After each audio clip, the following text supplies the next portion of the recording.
Salut, aujourd'hui on va parler de mon rig FX30.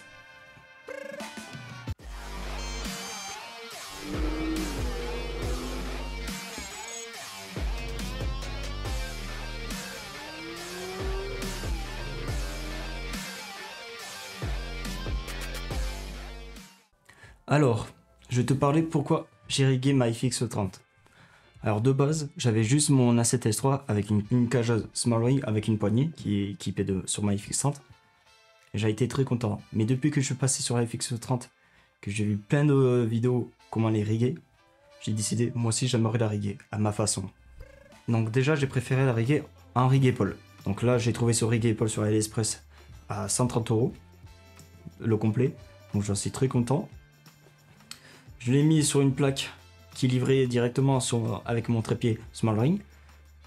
La FX30 avec sa cage Smallring aussi, je trouve un peu moins bien faite que les autres cages parce que les pas de vis se dévissent régulièrement. J'ai déjà perdu des vis comme ça. Faut vérifier souvent alors. Équipé du Tomrod 18300 que je trouve excellent avec un filtre ND Freeway de 2 à 5 stops qui est de très bonne qualité, qui me suit depuis 3 ans. Avec le Sennheiser MKU600 que je trouve incroyable, surtout avec sa polyvalence. Là je l'ai mis sur on, mais vu que la caméra n'est pas allumée, ben ça ne va pas allumer le micro, qui est relié en jack sur la caméra. Et si besoin, on peut le relier à un XLR sur un zoom, par exemple. Moi, mon zoom H4n Pro, qui est en train de m'enregistrer. Donc je le trouve super polyvalent. Et donc il s'allume et il s'éteint directement avec la caméra. Le moniteur, un Portcase LH5P que je trouve d'une très bonne qualité, surtout la waveform. Moi qui est un grand fan de waveform pour voir l'exposition globale de mon image, ben là vous n'allez pas déçu, même les professionnels l'utilisent et sont donc très contents. Par exemple Mathieu Mazeraka, lui il trouve que la waveform c'est l'une des plus qualitatives. Moi j'ai eu quelques défauts par contre, je l'ai pris d'occasion à 200 €. Sauf que quand je l'ai reçu, il ne marchait pas. Donc j'ai dû le renvoyer à un SAV. Il était plus sous garantie, vu que la garantie c'est que d'1 an. Donc il était plus de garantie. Donc les frais de réparation, je l'ai reçu, il marchait toujours pas. J'ai dû le renvoyer parce que il y a beaucoup de problèmes sur ces écrans. Ils sont pas très costauds apparemment. Ils arrivent souvent en panne. Et donc j'ai dû le renvoyer. Là j'ai dû prendre des frais de douane incroyables. Là, je pense que j'en étais au final plus de 150 € de réparation et de frais de douane. Mais sinon, comparé à mon Atomos Ninja 5, je le trouve bien meilleur. Il n'a pas d'enregistrement, mais par contre les fonctionnalités qu'il propose sont de très bonne qualité. J'ai bien sûr une V-Lock pour alimenter ces deux appareils, du coup ma FX30 et le LH5P, parce que la FX30 je la relie directement via une fausse batterie. Sur le Portcase je l'alimente direct en DC. Il y a cette batterie, une V-Lock de la marque je sais pas comment on le prononce, Zline. Bon, j'ai pris la version 100 Wh et j'en suis très content. Une très bonne autonomie, surtout rapport qualité-prix, je l'avais payé à peu près 120 € avec la plaque bien sûr, et ça me tient 4 heures actuellement avec ce rig, donc la caméra plus le moniteur. Alors on a une prise d'étape, un port USB, un port USB-C et encore un autre. Donc on a 4 prises. J'ai rajouté une multiprise d'étape. Donc là, ici, je les branche à ma prise d'étape sur ma batterie. Et ensuite là, j'ai 4 prises d'étape qui me permet d'alimenter ces deux appareils. Donc grâce à ce rig, je suis super polyvalent. Je adore reprendre ce rig, par exemple quand je vais faire des festivals, quand je filme des concerts, parce que je peux être dans le public, avoir un grand angle grâce au 18, et quand j'ai besoin, je peux être très stable grâce à la stabilisation de la caméra plus le Go4 de l'objectif, être à 300 mm et faire des plans serrés sur les chanteurs. Donc je trouve ce rig hyper polyvalent. Surtout quand on fait du documentaire, on est très stable, on a du poids, on peut tenir longtemps.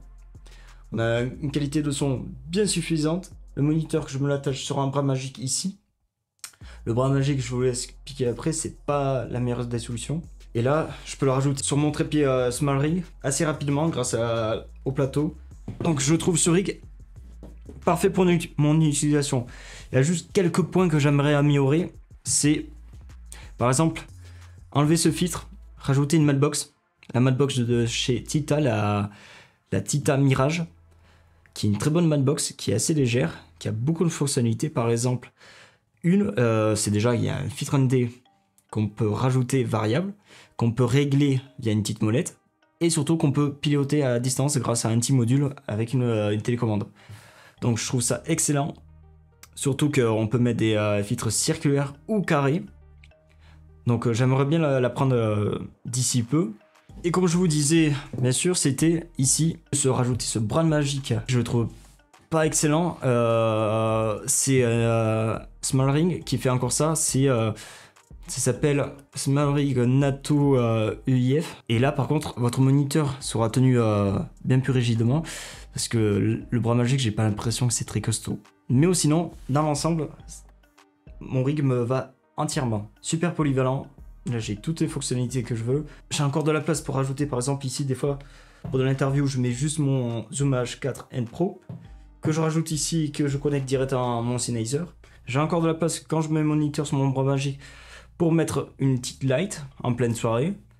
J'ai aussi de la place encore pour mettre mes DJI mic, si je dois faire la prise de son avec le Sennheiser, plus l'enregistrement des DJI mic, pour avoir une prise de son nickel et pas avoir de problème. Donc voilà, hormis ces quelques points que je dois améliorer, ce rig, je l'adore. Certes, mon collègue Gomor Production, lui, son but c'est d'être le plus léger possible. Mais je lui dis, mais je suis un poil plus lourd. Avant, j'étais à peine, je devais être à 1,5 kg avec la 7S3 et son objectif. Là, je suis passé à 4,5 kg. Il me fait, mais t'es fou, c'est trop lourd. Mais j'ai fait, mais non. Vu que c'est un rig épaule, tu l'as sur l'épaule, tu l'as plus sur les bras, donc un stabilisateur, c'est plus lourd. Donc ça te fait certains poids. Mais vu que là, tu l'as sur l'épaule, que tu as ton écran, j'ai fait, ben, je peux tenir toute une soirée comme ça, mais je vais pas avoir mal. Le poids, tu le ressens beaucoup moins. C'est sûr que plus c'est léger, mieux c'est, mais j'ai fait, ça me dérangeait pas trop. Donc, j'adore ce rig épaule. Pour mon usage, ben, c'est pour ça que j'ai personnalisé aussi pour mon usage. Et j'ai rien d'autre à dire, je le trouve excellent.